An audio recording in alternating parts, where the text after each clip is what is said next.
विद्यार्थी मित्रांनो, आपण आज तिसरं प्रकरण पाहणार आहोत. हे तिसरं प्रकरण म्हणजे या प्रकरणाचं नाव आहे जपान. आता जपान म्हटलं तर आपल्याला एक लक्षात येतं की जपान म्हणजे एक औद्योगिकीकरणामध्ये पुढारलेला देश आणि म्हणूनच या जपानला असं म्हटलं जातं की उगवत्या सूर्याचा देश असं म्हणून त्याला संबोधलं जातं. आता म्हणूनच वास्तविक पाहता या जपानविषयी आपल्याला या प्रकरणामध्ये पूर्णतः माहिती घ्यायची आहे. जपान हा आशिया खंडाच्या सर्वात पूर्वेकडील उगवत्या सूर्याचा देश म्हणून ओळखला जातो. उगवत्या सूर्याचा देश म्हणजे काय, तर आशिया खंडामध्ये पूर्वेकडे असणारा हा देश आहे, सर्वात पूर्वेकडे असणारा देश आहे, म्हणून त्याला काय म्हणतो आपण, उगवत्या सूर्याचा देश. सूर्य कुठं उगवतो, तर पूर्वेला, आणि म्हणून हा देश जपान जो आहे तो जपान हा पूर्वेकडे, अतिपूर्वेकडे असल्यामुळं त्याला आपण उगवत्या सूर्याचा देश असं म्हणतो. वास्तविक पाहता हा देश अत्यंत पुढारलेला आणि उद्योगप्रधान अशा प्रकारचा देश आहे आणि म्हणूनच या दोन महायुद्धादरम्यान बदलणाऱ्या जागतिक राजकारणात जपानने सक्रिय अशा प्रकारचा त्यांनी सहभाग घेतलेला आहे. आता तुमच्या लक्षात येईल किंवा तुम्हाला प्रश्न निर्माण होईल की नेमके दोन महायुद्ध म्हणजे कोणती. तर तुम्हाला लक्षात असेल किंवा माहिती असेल, लक्षात येईल की पहिलं महायुद्ध आणि दुसरं महायुद्ध, अजून तिसरं महायुद्ध झालेलं नाही. आणि म्हणून या दोन महायुद्धामधला, पहिल्या महायुद्धामधला आणि दुसऱ्या महायुद्धामधला जे काही अंतर आहे किंवा दुसऱ्या हा जो कालखंड आहे, अंतराचा कालखंड आहे, त्या कालखंडामध्ये कशा प्रकारे जपानने सक्रिय अशा प्रकारचा सहभाग घेतला आणि दुसऱ्या महायुद्धानंतर संपूर्ण बेचिराख झालेला जो जपान होता त्याने कशा प्रकारे आश्चर्यकारकरित्या, म्हणजे आपण न विचार करणार नाही इतके, म्हणजे न विचार करण्या इतपत अशा प्रकारची त्यांनी आपली स्वतःची प्रगती ही साधलेली आपणास दिसून येते. आणि म्हणूनच या प्रगतीमध्ये कोण आपल्याला एक महत्वाचा दुवा किंवा कोण त्यांना सहकार्य केलं आहे असं दिसेल, तर आपल्याला प्रामुख्यानं नाव घ्यावं लागेल आणि ते म्हणजे अमेरिकेच्या जनरल मॅकआर्थरचं. कारण का, या जपानच्या विकासामध्ये त्यांनी अतिशय महत्वाच्या अशा प्रकारची भूमिका बजावलेली आपणास दिसून येते. वास्तविक पाहता जपान हा आर्थिक महासत्तांपैकी एक देश असल्यामुळं त्याच्या परराष्ट्रीय धोरणामध्ये सुद्धा त्याने अतिशय सहकार्याचं अशा प्रकारचं धोरण हे त्यांनी स्वीकारलेलं आपणास दिसून येतं. अशा प्रकारचं एक सुरुवातीचं जर आपण या जपानविषयीचं जर परसेप्शन पाहिलं किंवा जर माहिती पाहिली तर आपल्याला हळूहळू या जपानविषयी अभ्यास करत असताना किंवा चर्चा करत असताना पहिला मुद्दा आपल्याला पाहायचा आहे आणि तो म्हणजे दोन महायुद्धादरम्यानचा जपान. दोन महायुद्धादरम्यानचा जपान. आता हे दोन महायुद्धादरम्यानचा जपान म्हणजे कशा प्रकारचा होता, तिथं कशा प्रकारच्या घडामोडी घडल्या, कशा प्रकारचं तिथलं व्यवस्था होती, हे सगळं आपल्याला पाहायचं आहे. वास्तविक पाहता मगाशी मी सांगितल्याप्रमाणे दोन महायुद्धाच्या काळात जपानने प्रचंड साम्राज्य विस्तार केला. पहिले महायुद्ध खरं तर जपानला ही आपल्या सामर्थ्याची चुणूक दाखवण्याची एक संधीच निर्माण करून गेलेलं होतं आणि म्हणूनच या आशियातील आपले स्थान जे आहे ते बळकट करण्याची संधी या पहिल्या महायुद्धाने जपानला दिलेली होती आणि म्हणूनच जपानने सुद्धा त्या संधीचा पुरेपूर अशा प्रकारचा फायदा करून घेतलेला होता. तरुणांनी लक्षात ठेवावं, तरुण विद्यार्थ्यांनी लक्षात ठेवावं की संधी नेहमी येत नसते.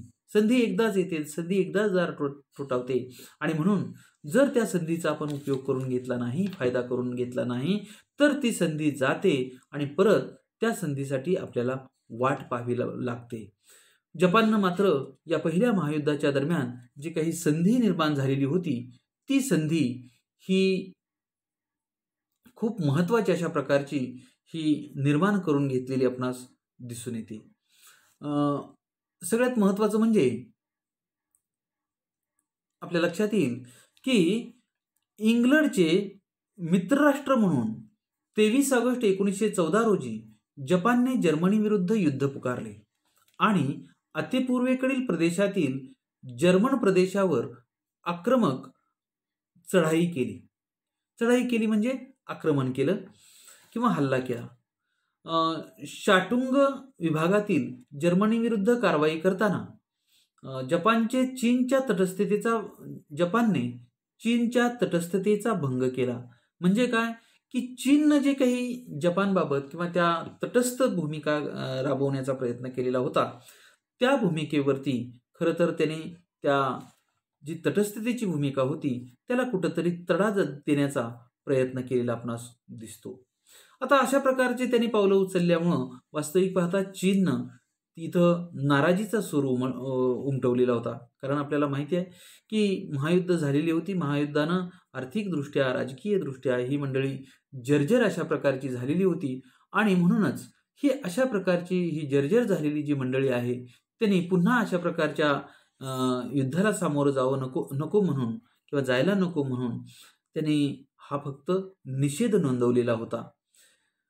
परंतु या निषेध नोंदवला असला तरी या चीनच्या निषेधाचा या जपानने कुठल्याच प्रकारे काहीही विचार केलेला नव्हता. एवढंच नव्हे तर दखल सुद्धा घेतलेली नव्हती. आणि म्हणून 1914 सालच्या अखेरपर्यंत जपानच्या कियाची येथील 1914 सालच्या अखेरपर्यंत जपाननं कियाची येथील जर्मनीचे मुख्य ठाणे ताब्यात त्याने घेतले आणि चीनने जर्मनीला भाडेपट्ट्यानं जे दिलेले जे काही भाग होते प्रदेश होते त्यावर जपानने आपलं प्रभुत्व किंवा आपलं वर्चस्व सांगण्याचा प्रयत्न केला. तसेच या प्रदेशातील जे काही रेल्वे मार्ग होते किंवा जर्मनीच्या मालकीच्या खाणी होत्या त्या खाणीच्या मालमत्तेवरती सुद्धा त्यांनी नियंत्रण प्रस्थापित केल्याचं आपणास दिसून येतं. त्याचप्रमाणे जर्मनीच्या मालकीच्या मार्शल कैरोलिन बेटावर सुद्धा त्यांनी सहजपणे असा ताबा मिळवलेला होता. त्यानंतर एवढंच तो करून थांबला नाही तर जपान चीनवर वर्चस्व प्रस्थापित करण्यासाठी त्याने चीनकडे अतिशय गाजलेल्या अशा प्रकारे इतिहासामध्ये 21 मागण्या ह्या त्याने सादर केलेल्या आहेत. आणि म्हणूनच या मागण्या कशा प्रकारच्या होत्या, कुठल्या माध्यमातून आणि कुठल्या भूमिकेतून या जपाननं चीनकडे ह्या 21 मागण्या मागितलेल्या होत्या किंवा केलेल्या होत्या, सादर केलेल्या होत्या, याचा आपल्याला उहापोह करत असताना किंवा करून घेत असताना आपल्या लक्षात येईल की पुढचा जो दुसरा आपला मुद्दा आहे तो म्हणजे पहिले महायुद्ध व जर्मनी व जपानच्या 21 मागण्या. आता हे 21 मागण्यांविषयी आपल्याला चर्चा करायची आहे. रशिया व जपान या युद्धामध्ये, रशिया जपान युद्धात छोट्याशा जपाननं बलाढ्य अशा प्रकारच्या मोठ्या अशा रशियाचा पराभव केल्यामुळं वास्तविक पाहता त्याचा आत्मविश्वास वाढलेला होता. एखादं यश जर कुणालाही जर प्राप्त झालं, कोणत्याही माणसाला, कोणत्याही राष्ट्राला, कोणत्याही माणसाला किंवा कोणत्याही एखादी जर आपल्याला अशी काही घटना घडली की यशाची घटना घडली तर त्या माणसाचा, त्या राष्ट्राचा आत्मविश्वास वाढतो. आणि म्हणूनच इथं तर जपाननं, एका चिमुकल्याशा जपाननं बलाढ्य अशा प्रकारच्या मोठ्या अशा राष्ट्राचा म्हणजे रशियाचा पराभव केलेला होता. आणि पराभव केल्यामुळं एक लक्षात आलं असेल तुम्हाला की त्याचा आत्मविश्वास वाढलेला होता. आणि म्हणूनच आत्मविश्वास वाढल्यामुळं त्याचे साम्राज्य वाढवण्याची किंवा आपला प्रदेश वाढवण्याचा त्याचा विचार त्याच्या मनामध्ये निर्माण झालेला होता. कारण का, एखाद्याकडे जर सामर्थ्य निर्माण झालं तर तो कुठंतरी दाखवण्याचा प्रयत्न करतो. आणि म्हणूनच रशियाचं खच्चीकरण केल्यानंतर, रशियाचा पराभव केल्यानंतर जपानला असं वाटू लागलं की आपण साम्राज्यवाद निर्माण करूया, सुरू करूया, आपलं साम्राज्य वाढवूया. आणि म्हणूनच याच माध्यमातून, याच विचाराने त्याने आपलं लक्ष मान्चुरिया व चीनकडं वळवलेलं आपणास दिसून येतं. आता वास्तविक पाहता ही संधी जपानला पहिल्या महायुद्धामुळं निर्माण झालेली होती. पहिल्या महायुद्धात जपान जर्मनीच्या विरोधात दोस्त राष्ट्रांच्या बाजूनं सहभागी झालेला होता. युरोपातील राष्ट्र महायुद्धात गुंतलेली पाहून त्याने जपानने मान्चुरिया व चीनवर वर्चस्व प्रस्थापित करण्याचा प्रयत्न केला. संपूर्ण चीन त्याने ताब्यात घेतला आणि अतिशय चीनवर अपमानास्पद अशा प्रकारच्या 21 मागण्या त्याने चीनकडे पाठवल्या. त्यानुसार या मागण्यानुसार काय काय त्याने मागितलेलं होतं पहा, की चीनच्या ताब्यातील मंगोलिया, मान्चुरिया, शांटुंग प्रांतात जपानला सर्व प्रकारचे हक्क द्यावे. म्हणजे चीनचे जे हे काही प्रदेश होते त्या प्रदेशामध्ये सर्व हक्क हे या जपानला द्यावेत. तसेच युरोपियनांना सर्व बंदरे, रेल्वे मार्ग हे बंद करावेत आणि त्यांच्या आर्थिक सवलती रद्द कराव्यात व चीनी सरकारने शासकीय कारभारात जपानी सल्लागार नेमावेत. अशा प्रकारच्या मागण्या या जपाननं चीनी अध्यक्षांकडे पाठवलेल्या आपणास दिसून येतात. आणि आता ह्या पाठवलेल्या ज्या मागण्या आहेत त्या मागण्या जर अमान्य केल्या तर आपण चीनवर आक्रमण करू आणि आक्रमणच करून थांबणार नाही तर आम्ही तो चीन जिंकून घेऊ, अशा प्रकारची धमकी ही त्यांना दिलेली आपणास दिसून येते.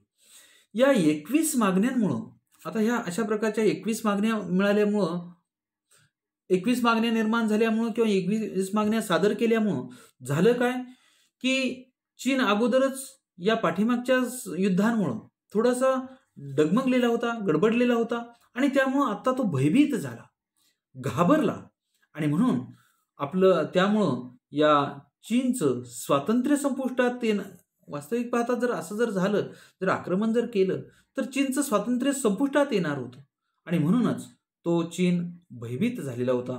मात्र अशा वेळी वुड्रो विल्सनने चीनला धीर दिला आणि जपान आणि चीन या दोघांमध्ये मध्यस्थी करण्याचा एक प्रयत्न त्याने केलेला आहे.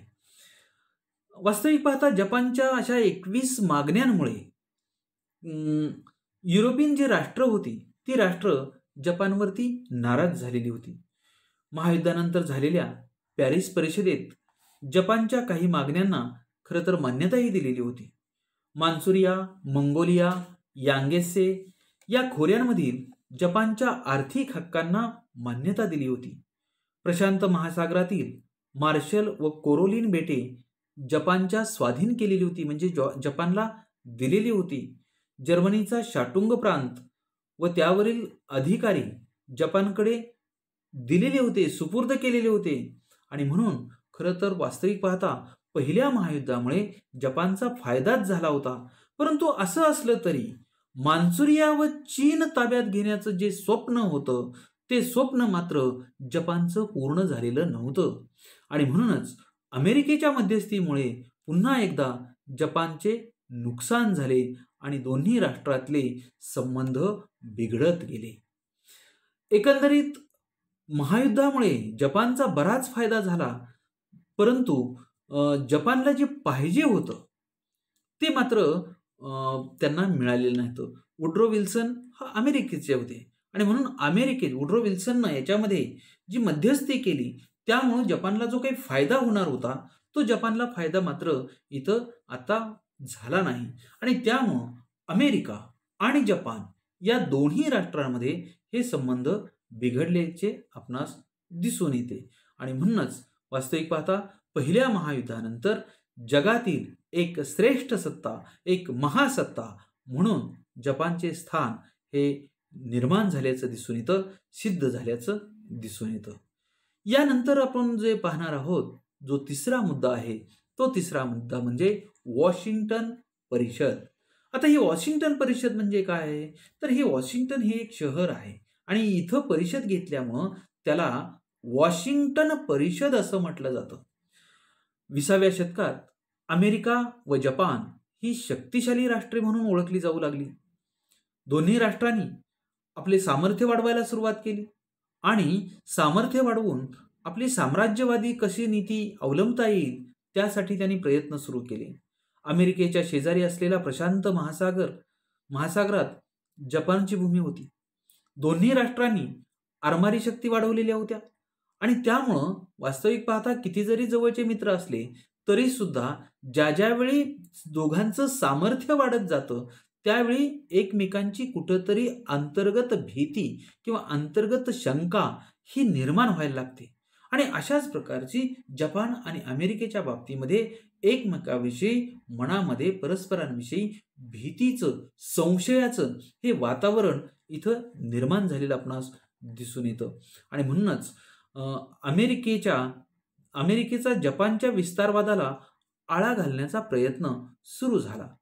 उदाहरणार्थ रशिया आणि जपान युद्धातील अमेरिकेची मध्यस्थी किंवा चीनमधील 21 मागण्यांना केलेला जो काही विरोध जपाननं ज्या 21 मागण्या केलेल्या होत्या त्याला कशा प्रकारचा विरोध केला अमेरिकेनं हे आपण आता पाहिलेलं आहे. तर अशा प्रकारचं त्यांनी अप्रत्यक्षरित्या एकमेकांना शह देण्याचा प्रयत्न केला. मग केव्हा अमेरिकेनं जपानला शह देण्याचा प्रयत्न केला तर केव्हा जपानने अमेरिकेला शह देण्याचा प्रयत्न केलेला दिसून येतो. अमेरिकेने 1921 मध्ये अशा प्रकारच्या विस्तारवादाला म्हणजे जपानच्या विस्तारवादाला आळा घालण्यासाठी आणि अमेरिका आणि जपान या दोन देशांमधील संबंध बिघडू नयेत यासाठी त्यांनी काय केलेलं होतं की त्यांनी वॉशिंग्टन परिषद ही 1921 मध्ये भरवलेली होती. या परिषदेमध्ये अमेरिका, ब्रिटन, फ्रान्स, इटली, चीन, जपान, नेदरलँड, पोर्तुगाल, बेल्जियम अशा प्रकारची 9 राष्ट्रे इथं आलेली होती. 9 राष्ट्रांच्या प्रतिनिधींनी तिथं सहभाग घेतलेला होता आणि 12 नोव्हेंबर 1921 पासून 6 फेब्रुवारी 1922 पर्यंत ही परिषद भरलेली होती किंवा चालू होती. 5 बड्या सत्तांच्या नाविक सामर्थ्यावर नियंत्रण लादणं आणि अतिपूर्वेकडील प्रश्न सोडवण्याचा प्रयत्न करणं ही खऱ्या अर्थानं वॉशिंग्टन परिषदेची प्रमुख उद्दिष्टे होती. या परिषदेवेळी जपानवर दडपण आणून 4 राष्ट्रांचा करार, 5 राष्ट्रांचा नाविक करार, 9 सत्तांचा किंवा राष्ट्रांचा मुक्तद्वार करार अशा प्रकारचे करार इथं करण्यात आलेले आपणास दिसून येतात. चीनचे स्वातंत्र्य कायम ठेवणे, ब्रिटन अमेरिका आरमाराचे प्रमाण 5:3 ठेवणे आणि शांटुंग प्रांत जपानने चीनच्या स्वाधीन करणे इत्यादी निर्णय वॉशिंग्टन परिषदेत घेण्यात आले. अमेरिकेने जपानच्या विस्तारवादाला आळा घालण्याचा प्रयत्न या वॉशिंग्टन परिषदेच्या माध्यमातून केलेला आपणास दिसतो. वास्तविक पाहता विविध राष्ट्रांच्या दडपणामुळे जपानने काही निर्णय मान्य केले होते. त्यामुळं वास्तविक पाहता अंतर्गतरित्या जपान हा दुखावला गेलेला होता. परंतु परिषदेनंतर काही वर्ष जपानला जी शांतता लाभलेली होती त्या शांततेमध्ये त्याने काय केलेलं होतं, आर्थिकदृष्ट्या सक्षम होण्याचं त्याने विचार केलेला होता किंवा तशा प्रकारचे प्रयत्न केलेले होते. वास्तविक पाहता जपानवरती काही नियंत्रण आणण्याचा प्रयत्न या वॉशिंग्टन परिषदेमध्ये जरी केलेला असला तरी सुद्धा या जपानवर काही राष्ट्रांच्या किंवा अमेरिकेच्या दडपणामुळे काही निर्णय हे जपाननं मान्य केलेले होते. परंतु एक जपानचा आपल्याला लक्षात येईल की जपानचं यामुळे एक फायदाच झालेला होता. कारण का सारखं एक शीतयुद्धाप्रमाणे युद्ध सुरू झालेलं होतं. अंतर्गत सारख्या कुरघोड्या सुरू होत्या आणि म्हणून अंतर्गत कुरघोड्यापासून एक थोडासा अलिप्त अशा प्रकारचा जपान हा राहिलेला होता. आणि त्यामुळं याच दरम्यानच्या काळामध्ये जपाननं काय केलेलं होतं की स्वतःचा विस्तार, स्वतःचा आर्थिकदृष्ट्या सक्षम होण्याकडे, स्वतःचा औद्योगिकरण, स्वतःचा विकास ह्याकडं त्यांना लक्ष देण्यास वेळ मिळाला होता आणि त्याचा फायदा त्यांनी पुरेपूर घेतल्याचा आपणास दिसून येतो. खरं तर अशा प्रकारचं हे आर्थिक साम्राज्य त्याने बळकट करण्याचा त्याने प्रयत्न केलेला होता. आणि म्हणूनच जपानने यानंतर अधिकाधिक अशा प्रकारची आक्रमक भूमिका घेतली. कारण का ज्याच्याकडे आर्थिक सत्ता असते तो कधीही सामर्थ्यवान होऊ शकतो. कारण का आपल्याला माहिती आहे की अर्थाशिवाय आता अर्थ नाही. कारण पैसा हे सगळं, पैसा बोलता आहे, आपण म्हणतो ना पैसा बोलता आहे. म्हणजे नेमकं काय आहे, तर पैसा सगळं काही करू शकतो. आणि म्हणूनच आता काय झालेलं होतं जपानच्या बाबतीमध्ये, पैसा किंवा आर्थिकदृष्ट्या पैसा जास्त आल्यामुळं जपान सक्षम झालेला होता. आणि म्हणून आता त्याच्याकडं एकतर आत्मविश्वास होता आणि दुसरं त्याच्या जोडीला पैसे आलेले होते, आर्थिक सत्ता आलेली होती. आणि म्हणूनच त्याने आक्रमक भूमिका घेऊन पुन्हा पूर्वीसारखंच आपली सत्ता आणि सामर्थ्य वाढवण्याचा प्रयत्न सुरू केला. आणि थोड्याच काळामध्ये ही जी साम्राज्यवादाची भूक होती, ती भूक त्याची इतकी वाढली, इतकी त्याने रूप इतकं अक्राळ विक्राळ धारण केलं की त्यामुळं खरं तर खूप मोठ्या प्रमाणात या पुढं या दोघा किंवा या राष्ट्रांना त्याचा परिणाम भोगावे लागलेले आहेत. वास्तविक पाहता वॉशिंग्टन परिषदेने जपानच्या विस्तारवादाला आळा घातला असं जरी म्हटलं, आणि काही काळ बड्या सत्तांच्या संघर्षातील थोडासा तात्पुरतं काही शांतता निर्माण करण्याचा जरी या परिषदेनं प्रयत्न केला असला, तरी सुद्धा वॉशिंग्टन परिषदेनंतर जे काही जपानच्या मनामध्ये जी घुसमट होती, जी काही त्याचं अंतर्गत जो द्वेष किंवा अंतर्गत ती जी काही घटना त्याच्यामध्ये निर्माण झालेल्या होत्या, त्या त्यांना कुठंतरी सतावत होत्या. आणि म्हणूनच पुढं त्यांनी विस्तारवादामध्ये विस्तारवादाचं एक रूप त्यांनी धारण केलेलं होतं. आणि म्हणूनच वॉशिंग्टन परिषदेच्या जपानच्या विस्तारवादाचं एक पर्व खरं तर त्या दरम्यानच्या काळामध्ये संपलेलं होतं. आणि जपान अमेरिकेमध्ये कायमचं वितुष्ट हे निर्माण झालेलं होतं. आलं का लक्षामध्ये की जपान आणि अमेरिका ही वॉशिंग्टन परिषद काय आहे, थोडक्यामध्ये मी सांगतो की वॉशिंग्टन परिषद काय आहे की जपानचा जो विस्तारवादाचा जो काही विस्तारवादी धोरण जे होतं, त्या विस्तारवादी धोरणाला कुठंतरी आळा घालावा. कारण का या आशिया खंडामध्ये जपान आणि अमेरिका हे दोन्ही राष्ट्र महासत्ता होण्याच्या किंवा महासत्ता अशा प्रकारच्या रूपाचे ही दोन्ही राष्ट्र होती. आणि त्यामुळं प्रत्येकजण आपापलं साम्राज्य वाढवण्याचा प्रयत्न करत होता. आणि ह्या साम्राज्य वाढवण्याच्या दृष्टिकोनातूनच किंवा त्याच्या माध्यमातूनच एकमेकाविषयी, परस्परांविषयी अविश्वासाचं आणि धोक्याचं अशा प्रकारचं वातावरण या दोघांच्याही मनामध्ये निर्माण झालेलं होतं. आणि म्हणून चाणाक्ष अमेरिकेनं 1921 मध्ये वॉशिंग्टन परिषद ही भरवलेली होती.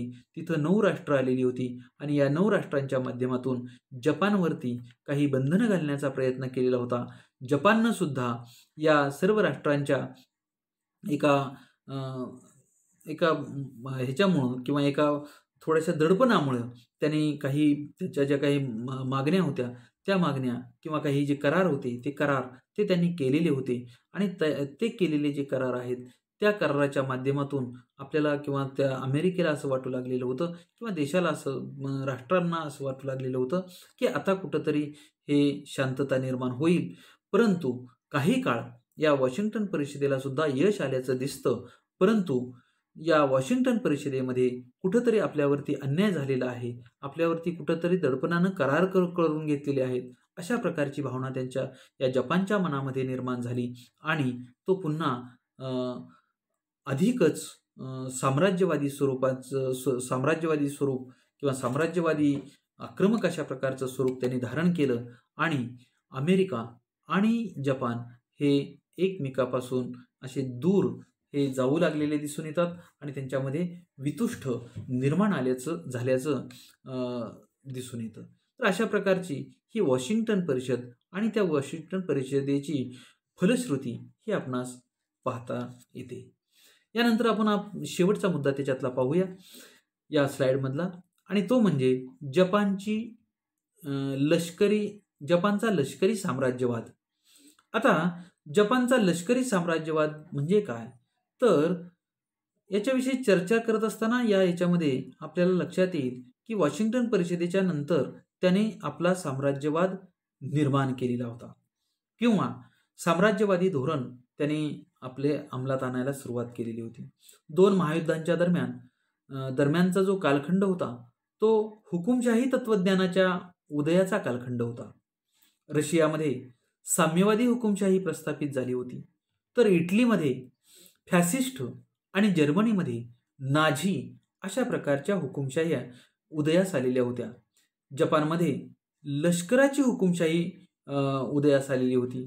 आणि हीच हुकुमशाही जी राष्ट्र आहेत, ही हुकुमशाही राष्ट्रे आक्रमक, साम्राज्यवादी वृत्तीची आणि विस्तारवादी आणि आक्रमक अशा प्रकारच्या भूमिकेतून पुढे जाताना किंवा मार्गक्रमण करताना आपल्याला दिसून येतात. दुसऱ्या महायुद्धाचा खरं तर स्फोट जर कशामुळं झाला तर या विस्तारवादी धोरणामुळं झाल्याचं आपल्याला दिसतं. वास्तविक पाहता जपानमधील अस्थिर राजकारण आणि जबरदस्तूंचा भ्रष्टाचार यामुळे नव्या घटनेच्या कार्यवाहीच्या सुरुवातीपासूनच लष्कराला स्वतःचे असे स्थान किंवा स्वतःचा असा एक वेगळ्या प्रकारचा दर्जा हा निर्माण झालेला होता. यामुळे नव्या घटनेच्या कार्यवाहीच्या सुरुवातीपासूनच लष्कराचं खरं तर बघितलं तर एक वेगळं अस्तित्व निर्माण झालेलं होतं. 1930 सालानंतर जपानच्या राजकारणातील सत्ता समतोल लष्कराच्या बाजूनं खरं तर झुकू लागलेला होता. याच काळात लष्करातील काही नेत्यांनी लष्करी यंत्रणेला तत्वज्ञानाचा आधार दिलेला होता. त्यामुळं लष्कराचं स्वरूप बदलून आणि एकसंघ आणि समर्थ असा प्रभावी सत्तागट निर्माण झाला होता. या लष्करी गटाला कित्येक प्रशासकांनी आणि राजकीय नेत्यांनी पाठिंबा दर्शवलेला होता. 1931 ते 1941 या दशकामध्ये जपानमधील राजकारणामध्ये लष्कराला सर्वात महत्त्वाचे स्थान प्राप्त झाले होते. जपानच्या अभ्युदयासाठी संपन्न राष्ट्र, समर्थ लष्कर अशा प्रकारच्या घोषणा पुढे येऊ लागलेल्या होत्या. अंतर्गत दृष्ट्या प्रशासनावर लष्कराचे नियंत्रण प्रस्थापित करणे, आक्रमक राष्ट्रवादी भूमिका घेऊन जपानने साम्राज्य वाढवणे आणि आंतरराष्ट्रीय क्षेत्रामध्ये प्रभुसत्ता म्हणजे सर्वोच्च सत्ता म्हणून जपानचं महत्त्व वाढवणे, ही या लष्करी साम्राज्यवादाची किंवा लष्करी साम्राज्यवादी गटाची ही उद्दिष्ट असलेली आपणास दिसून येतात. 1932 नंतर लष्कर आणि प्रशासन यांच्या वतीनं जपाननेच राजकीय भवितव्य घडवलं.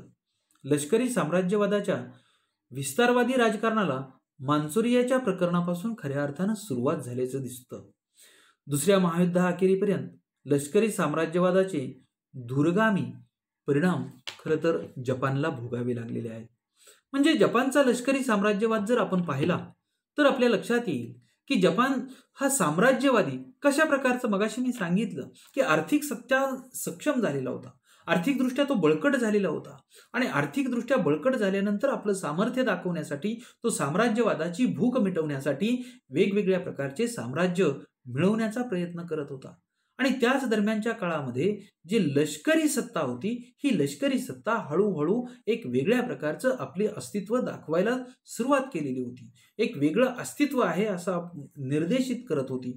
आणि याच माध्यमातून ज्यावेळी त्याचं अस्तित्व हे वेगळं व्हायला लागलेलं होतं, त्याच दरम्यानच्या काळामध्ये त्यांनी काय केलेलं होतं की ही सत्ता आपल्याकडं किंवा आपल्या वर्चस्वाकडं मध्ये कधीशी येईल आणि त्याला आपल्याला कसं सहकार्य मिळेल अशा प्रकारची सुद्धा रचना करायला सुरुवात केलेली होती.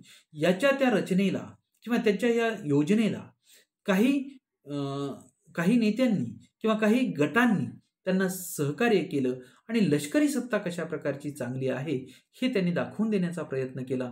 या माध्यमातून आपल्याला लक्षात येतं की ह्या लष्करी सत्तेमुळं अधिकची अधिक एक आक्रमक अशा प्रकारची, साम्राज्यवादी अशा प्रकारची भूमिका असणारी उद्दिष्ट पुढे लोकांसमोर मांडली आणि त्या दृष्टिकोनातून जपानला अशा प्रकारच्या साम्राज्यवादी भूमिकेचं अनुसरण करावं लागलं आणि त्याचा खरं तर त्याला पुढं फार परिणाम, हा दूरगामी अशा प्रकारचे परिणाम त्याला भोगावे लागले, वाईट अशा परिणामांना सामोरं जावं लागलं.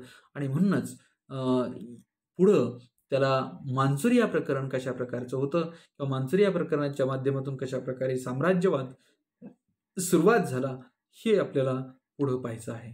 आजच्या स्लाईडमध्ये आपण खरं तर इथंच थांबूया. पुढची जी स्लाईड आहे त्या स्लाईडमध्ये आपण मान्सूरिया प्रकरण आणि साम्राज्यवाद कसा सुरुवात झाला हे आपण पाहूया.